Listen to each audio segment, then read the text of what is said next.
സ്വാതന്ത്ര്യാനന്തരം India കണ്ട ഏറ്റവും വലിയ വൻമതിലായിരുന്നു ഇന്ത്യയുടെ തകർന്ന സമ്പദ് വ്യവസ്ഥ. ഈ ഒരു അവസ്ഥയിൽ നിന്നും ഇന്ത്യയെ കരകയറ്റാൻ നടത്തിയ ചർച്ചകളിൽ പ്രധാനം 1931 ഇന്ത്യൻ നാഷണൽ കോൺഗ്രസിന്റെ നേതൃത്വത്തിൽ നടന്ന കറാച്ചി സമ്മേളനമായിരുന്നു. 1934 എം വിശ്വേശ്വരയ്യയുടെ പ്ലാനിംഗ് എക്കണോമി ഫോർ ഇന്ത്യ എന്ന പുസ്തകവും അതിലെ ആശയങ്ങളും ഇന്ത്യൻ സമ്പദ് വ്യവസ്ഥയുടെ ഉന്നമനത്തിനായുള്ള പ്രവർത്തനങ്ങൾക്ക് മുതൽക്കൂട്ടായി. തുടർന്ന് 1938 ജവഹർലാൽ നെഹ്റുവിന്റെ അധ്യക്ഷതയിൽ ദേശീയ പ്ലാനിംഗ് കമ്മിറ്റി നിലവിൽ വരികയും ചെയ്തു.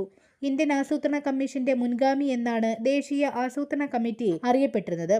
ഇതുകൂടാതെ മറ്റു പല പ്ലാനുകളും ഇന്ത്യൻ സമ്പദ് വ്യവസ്ഥയുടെ ഉന്നമനവുമായി ബന്ധപ്പെട്ട് ഉയർന്നു വന്നിരുന്നു. 1944 Bombay plan, Gandhian plan, 1945 people's plan, 1946 advisory planning board, സ്വാതന്ത്ര്യാനന്തരം രൂപം കൊണ്ട സർവോദയ പ്ലാൻ, ഇൻഡസ്ട്രിയൽ പോളിസി എന്നിവ ഇത്തരത്തിലുള്ളവയാണ്. ഇന്ത്യൻ ആസൂത്രണവും അതുമായി ബന്ധപ്പെട്ട വിവരങ്ങളെക്കുറിച്ച് കൂടുതൽ അറിയുവാൻ ഞങ്ങളുടെ യൂട്യൂബ് ചാനൽ സന്ദർശിക്കുക.